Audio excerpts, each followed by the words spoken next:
بسم اللہ الرحمن الرحیم۔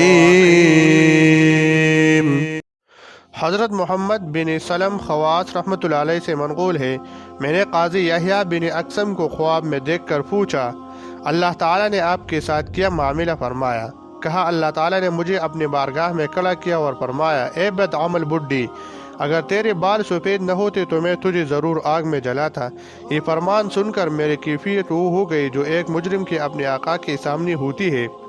میں بری طرح کامنے لگا۔ جب افاقہ ہوا تو دوبارہ ارشاد ہوا، اے بد عمل بڈھی، تو سفید ریش نہ ہوتا تو میں ضرور تجھے آگ میں جلاتا۔ مجھ پر پھر ہیبت طاری ہو گئی اور بری طرح کامنے لگا۔ جب حالت کچھ سنبھلی تو تیسری مرتبہ پھر اسی طرح فرمایا۔ میں نے ایک بارگاہ خداوندی میں عرض کی، اے میرے خالق و مالک، اے رحیم و کریم، اے عفو درگزر فرمانے والی۔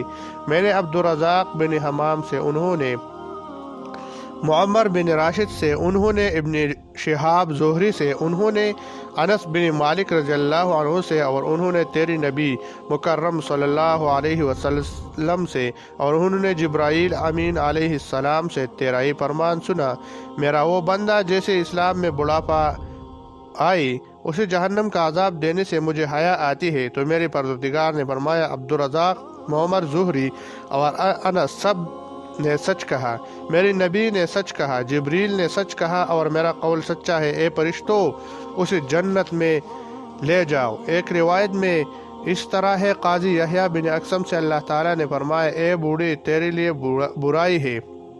عرض کی، اے میرے پاک پروردگار، تیری نبی برحق صلی اللہ علیہ وسلم نے فرمایا، تو اس بات سے حیا کرتا ہے کہ 80 سال والے بوڑھوں کو عذاب دے۔